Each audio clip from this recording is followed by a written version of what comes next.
ओम नमः शिवाय। हर हर महादेव की जय। शंकर भगवान जी की जय। भक्तगण, आपका अपने इस चैनल में हार्दिक स्वागत है।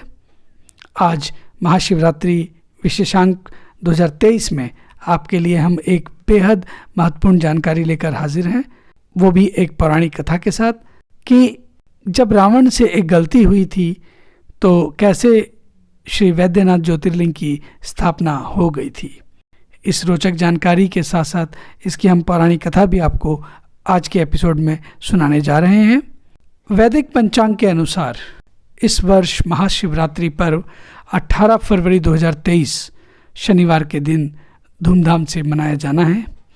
हिंदू धर्म में महाशिवरात्रि पर्व के दिन भगवान शिव के 12 ज्योतिर्लिंग के दर्शन और उनकी पूजा का विशेष महत्व है। धार्मिक मान्यताओं के अनुसार जो व्यक्ति इस दिन इन 12 ज्योतिर्लिंगों में से किसी एक के भी दर्शन करता है उसका जीवन सफल हो जाता है। आपको हम यहाँ ये बात बता दें कि साधक द्वारा घर बैठे ही पूजा के समय 12 ज्योतिर्लिंग का स्मरण करके भगवान शिव की उपासना करने से कई प्रकार के दोष और संकट दूर हो जाते हैं। आज हम बात करेंगे भगवान शिव के 9वें ज्योतिर्लिंग वैद्यनाथ ज्योतिर्लिंग की। आइए जानते हैं बाबा वैद्यनाथ ज्योतिर्लिंग से जुड़ी पौराणिक पारंपरिक कथा। किंवदंतियों के अनुसार एक बार लंकापति रावण हिमालय में भगवान शिव को प्रसन्न करने के लिए कठोर तपस्या कर रहा था। रावण भगवान शिव का ध्यान आकर्षित करने के लिए और उन्हें प्रसन्न करने के लिए अपना एक एक सिर काटकर शिवलिंग पर अर्पित करने लगा। जब वह अपना 10वां और अंतिम सिर काटने जा रहा था तभी भगवान शिव प्रकट हुए और रावण की तपस्या से प्रसन्न होकर उन्होंने सभी धड़ों को पहले की भांति ठीक कर दिया और रावण से वर मांगने के लिए कहा। रावण ने भोलेनाथ से लंका साथ चलने का वर मांगा और वहीं पर स्थापित हो जाने की प्रार्थना की। रावण की इस प्रार्थना को सुनकर भोलेनाथ साथ चलने को तैयार हो गए और उन्होंने शिवलिंग का रूप धारण कर लिया। साथ ही रावण के समक्ष यह शर्त भी रखी कि यदि रावण उन्हें बीच रास्ते में भूमि पर रख देगा तो वह उसके साथ लंका नहीं जाएंगे। रावण ने इस शर्त को स्वीकार किया और शिवलिंग को अपने कंधे पर उठाकर आगे बढ़ने लगा। रावण लंबे समय से शिवलिंग को कंधे पर उठाए आगे बढ़ रहा था, लेकिन बीच में उसे लघुशंका की अनुभूति हुई और वह मार्ग पर जा रहे अहिर को शिवलिंग थमाकर लघुशंका के लिए चल दिया। इस बीच अहिर को यह आदेश भी दिया कि वह इस शिवलिंग को भूमि पर ना रखे, लेकिन देवाधिदेव महादेव ने एक लीला रची और शिवलिंग का वजन धीरे धीरे बढ़ाने लगे।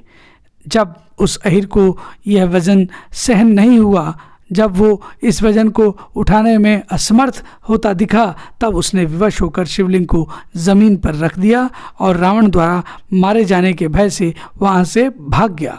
जब रावण वापस आया तो वह स्तब्ध रह गया और उसे अहिर के इस कुकृत्य पर बहुत क्रोध आया, लेकिन उसने क्रोध को दबाकर शिवलिंग को पूर्ण बल से उठाने का प्रयास किया।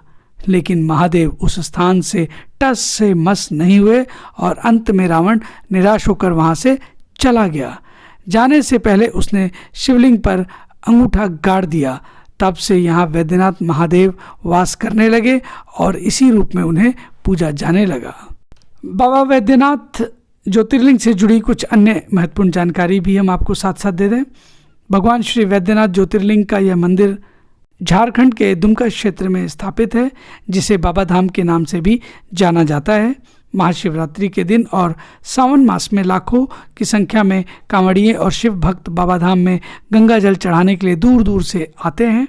धार्मिक मान्यताओं के अनुसार जो भी इस ज्योतिर्लिंग के दर्शन करता है उसे सभी पापों से मुक्ति मिल जाती है और भगवान शिव की कृपा उस भक्त पर सदैव बनी रहती है। एक बार प्रेम से बोलेंगे शंकर भगवान की जय, बाबा धाम वैद्यनाथ ज्योतिर्लिंग की जय। तो दोस्तों, ये थी हमारी आज की एक बहुत ही महत्वपूर्ण जानकारी महाशिवरात्रि स्पेशल 2023 के क्रम में कि कैसे श्री वैद्यनाथ ज्योतिर्लिंग की स्थापना हुई थी और हमने उसके साथ आपको उसकी एक पौराणिक कथा भी सुनाई। कृपया हमारी आज की प्रस्तुति के बारे में आपकी क्या राय है हमारे कमेंट बॉक्स में लिखें और अगर आज की ये प्रस्तुति पसंद आई हो तो कृपया इसे लाइक करें, अधिक से अधिक शेयर करें।